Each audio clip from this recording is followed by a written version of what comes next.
여제시대. 그러니까 이것은 마오마오가 태어나기 전의 이야기. 어린 여자아이만을 상대할 수 있던 한심한 남자였던 선제는 자신의 성벽이 드러나기 전 손을 댄 여자아이가 있었다. 그 아이의 이름은 타이호. 타이호는 자신이 황제의 아이를 임신했다고 말했지만 당시 황제였던 선제는 이를 부인하였고, 타이호는 의관과 부정으로 아이가 생긴 것이라며 누명을 씌우고 자신의 아이임을 인정하지 않았다.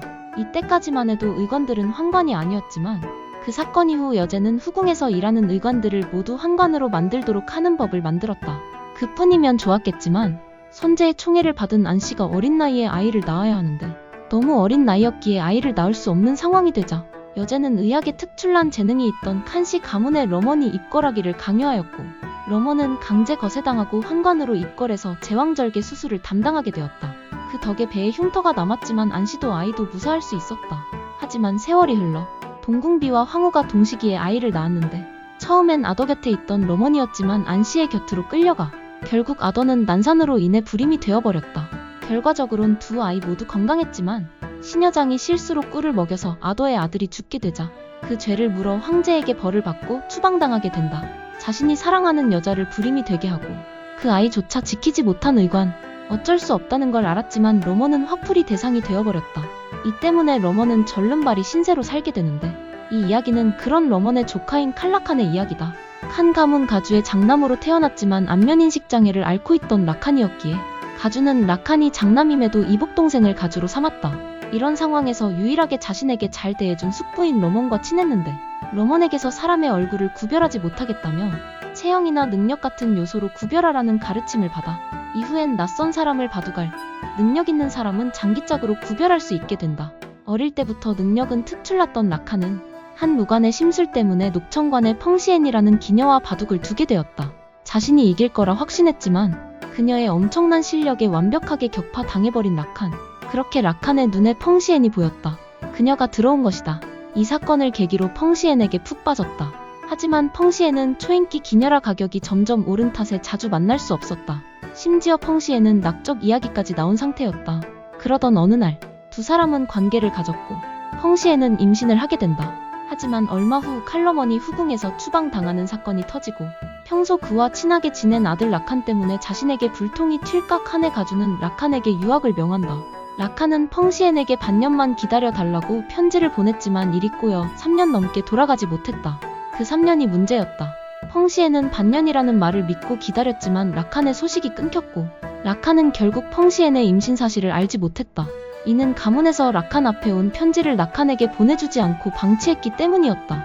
하지만 낙적 이야기까지 나왔던 기녀에게 있어 임신은 신뢰를 깨트리는 행동이었고 그 행동으로 녹청관은 망하기 직전까지 가게 된다.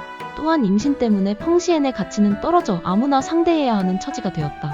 그로 인해 병까지 앓게 되고 강한 자존심에 큰 타격을 입고 정신이 붕괴된 펑시엔은 자신의 손가락 하나와 태어나 나이의 손가락을 잘라서 라칸에게 보냈다.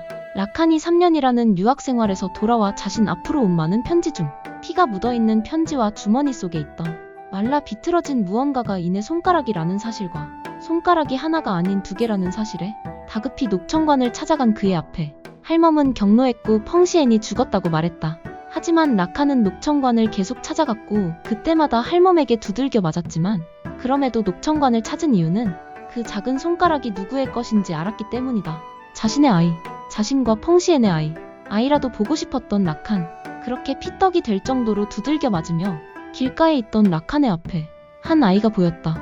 라칸은 그 아이를 보자마자 자신의 아이임을 알았다. 일그러진 새끼손가락. 장기말에 둘러싸인 삶은 이제 싫다. 남은 딸과 함께 살아가고 싶다. 오직 그것만이 라칸의 소망이 되었다. 그런 라칸의 바람과는 달리 마오마오는 라칸을 싫어했다. 어린 마오마오의 입장에선 라칸과의 첫 만남은 그저 피투성이의 남자가 웃으며 다가온 것이었고 그 모습은 어린 마오마오에게 트라우마를 심어주기엔 충분했다. 게다가 양아버지 러먼이 데려가기 전 녹청관에서 살았던 마오마오는 알기 싫어도 알 수밖에 없었다. 녹청관이 이렇게까지 기울어지게 된 원인이 누구 때문인지, 그리고 자신이 누구의 아이인지도. 마오마오에게 있어 라칸은 단지 기녀라는 이름의 아름다운 꽃을 따버리고 버린 남자였다. 자신의 손가락을 잘라버린 어미와 그 여자를 미쳐버리게 만든 원인인 아비 때문에 마오마오는 자신에게 양아버지는 있지만 어머니와 아버지는 없다고 생각하고 있다. 세월이 지나 마오마오가 납치를 당해 후궁에 들어가며 이야기는 시작되는데 라카는 딸을 데려오기 위해 가문의 가주였던 아버지를 몰아내고 가주 자리를 빼앗았고 10년 넘게 녹청관에 배상금을 지불해서야 할멈은 녹청관에 들어오는 걸 허락했다. 할멈이 마오마오를 기녀로 만들어 낙적시키려고 한 이유 또한 마오마오를 라칸에게 보내려고 한 것이었지만 후궁에서 해고당해 녹청관에서 일을 하고 있던 마오마오를 데려간 것은 다름 아닌 진시였다. 때문에 라칸은 진시를 괴롭혔다. 라칸의 입장에선 딸과 함께 할 수 있다는 소망을 망친 녀석이었을 테니까. 그리고 파란 장미의 일이 끝나고 라칸의 앞에 마오마오가 나타나 내기를 하자고 하는데 마오마오가 이기면 기녀를 한 명 낙적해줬으면 한다고 말했고 라칸은 마오마오가 자신의 딸이 되었으면 한다고 했다.